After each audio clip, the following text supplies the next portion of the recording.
Bonjour, dans cette vidéo, nous allons parler du hasard et des ordinateurs. Je souhaite déconstruire une idée reçue, l'idée selon laquelle les ordinateurs seraient incapables de produire du vrai hasard. La question qu'on se pose est-ce que les ordinateurs sont déterministes? C'est-à-dire que si je demande à deux ordinateurs identiques de faire le même calcul, est-ce que nécessairement ils aboutissent au même résultat? Si les ordinateurs peuvent générer du vrai hasard, alors, en demandant à deux ordinateurs identiques de simuler une roulette de casino ou n'importe quel phénomène aléatoire, ils devraient pouvoir obtenir des résultats différents. Le problème est que si on construit un ordinateur uniquement avec des composants déterministes, alors l'ordinateur sera lui-même déterministe. Il ne pourra pas créer du hasard. Au mieux, il pourra fabriquer du pseudo-hasard. Une suite pseudo-aléatoire est une suite déterministe qu'il est difficile de distinguer avec des tests statistiques d'une suite vraiment aléatoire. C'est de là, à mon avis, que vient cette croyance selon laquelle les ordinateurs seraient déterministes et ne pourraient pas générer du vrai hasard, mais seulement du pseudo-hasard. On retrouve cette croyance dans certaines séries télé grand public, par exemple la série Doctor Who, saison 10, épisode 7. Mais revenons en arrière.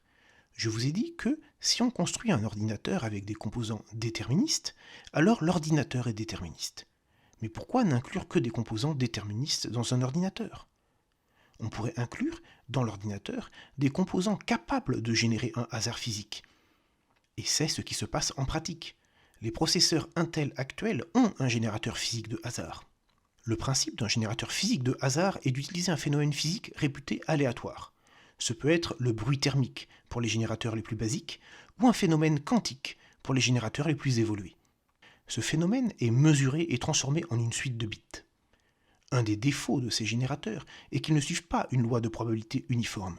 Autrement dit, certaines suites de bits sont plus probables que d'autres. Pire, la loi que suivent ces générateurs n'est qu'imparfaitement connue car la physique n'est pas une science exacte. Encore pire, cette loi peut changer avec le temps ou les conditions physiques extérieures. Certaines suites de bits, auparavant improbables, peuvent devenir probables. Par exemple, un générateur aléatoire basé sur le bruit thermique ne va pas générer les mêmes suites de bits selon la température. À basse température, il va générer toujours les mêmes suites de bits. Pour compenser ces défauts, les suites de bits générées par un hasard physique subissent un post-traitement pour rendre leur loi à peu près uniforme, voire sont combinées avec un générateur pseudo-aléatoire. En conclusion, si un ordinateur peut générer du hasard, s'il dispose d'un composant adéquat, et même s'il ne dispose pas de matériel spécifique pour générer du hasard, un ordinateur a souvent accès à des capteurs physiques pour mesurer des mouvements de souris, pour mesurer le temps d'arrivée des paquets Ethernet, le temps de frappe au clavier ou le bruit sur un microphone. Il peut utiliser ces capteurs pour générer un peu de hasard physique.